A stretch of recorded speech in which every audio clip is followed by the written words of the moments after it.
Hey everybody, Pastor Shane here again, and welcome back. This is episode 14 of our Kingdom Life series, and today we're going to be getting into Matthew chapter 6. And the first thing we're talking about is the subject that no one likes talking about. It's about giving. But we're going to talk about righteous giving, okay? So let's start by reading our passage, and then we will walk through it a few verses, maybe just a verse at a time for a little bit, okay? Starts like this. Beware of practicing your righteousness before other people in order to be seen by them, for then you will have no reward from your Father who is in heaven.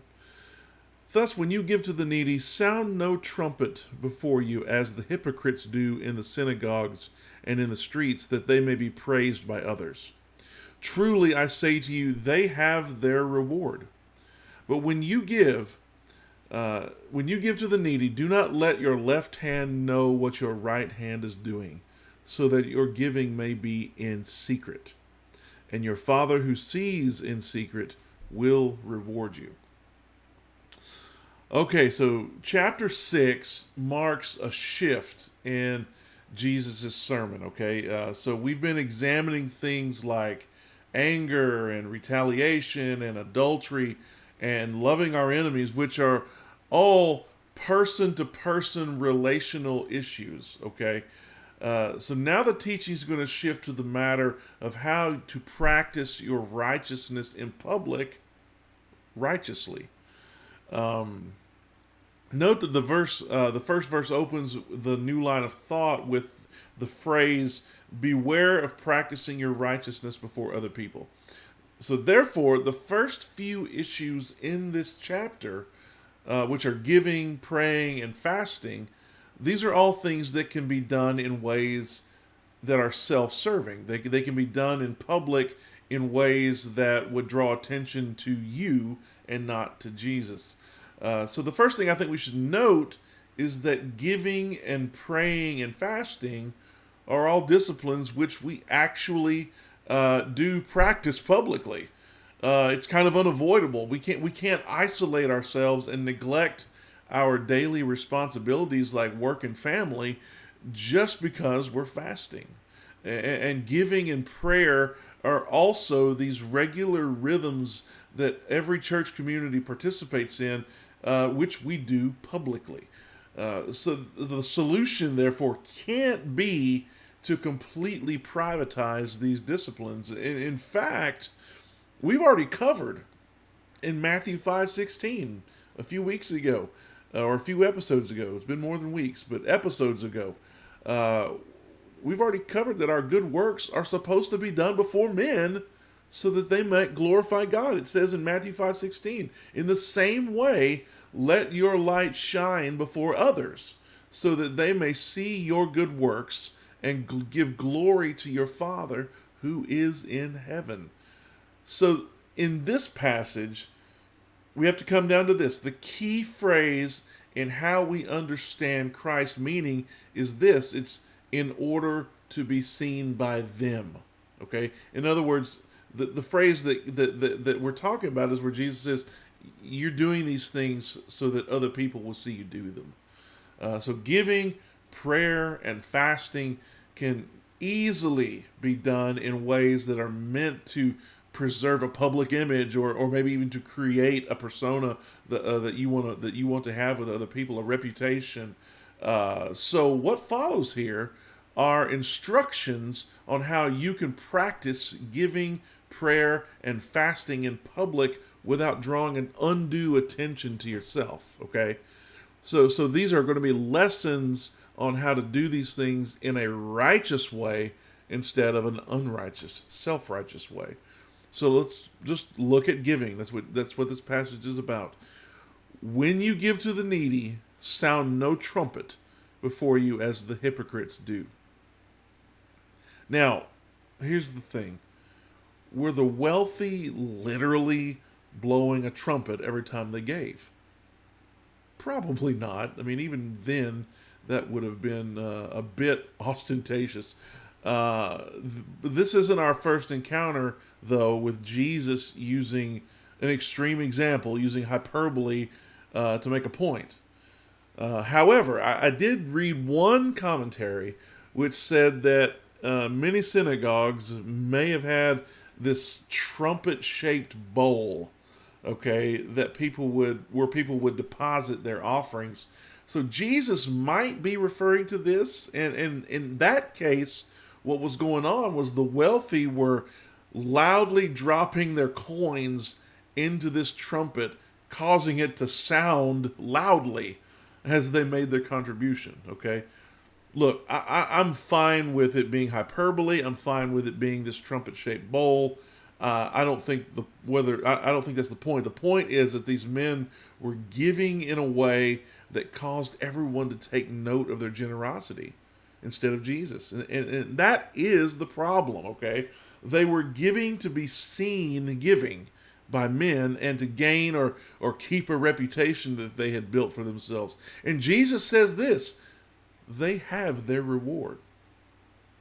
Their reward is the reputation they gain among men. It's temporary. And here's the thing about reputations among with other people is that that reputation is subject to the whims of people, which change all the time.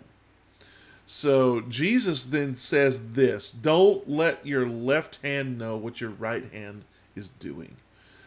In other words, draw so little attention to your giving that you wouldn't even know about it if you weren't the one who was doing the giving. All right. So, and then Jesus adds to that thought, says, so that your giving may be in secret. All right.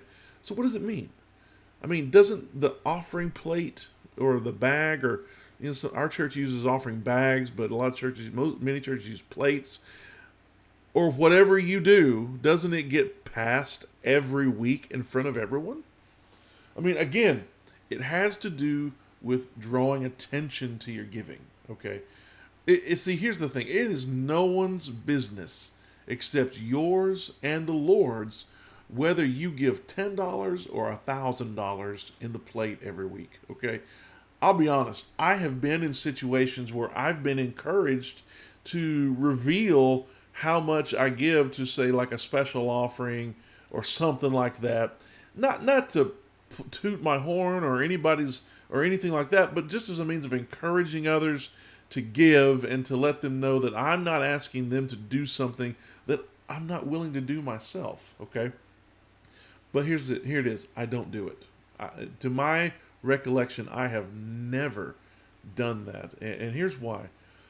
I mean, it's enough that people know I'm giving along with them. They don't need to know how much. Telling them how much I give kind of ruins this whole thing that Jesus has told us to do. I don't need to tell people how much I give if I am a man of integrity in all other areas of my life. Okay, if people know that, then they can know without a word being spoken that I am sacrificially giving exactly the way that I'm asking them to sacrifice, because I have integrity. Okay, I mean that's the way this should work, right? And I'm not like tooting the horn of my integrity here. I'm just saying people of integrity don't have to say what they're doing, because their integrity speaks for itself. It speaks for themselves. I mean, I just know, like, there's people I know when they give to when there's a special offering, I don't even think twice. I don't blink. I know they're giving. I don't have to go ask them, what did you give? I don't have to do that. I just know they are, because they're people of integrity. So, what's the point and why does it matter?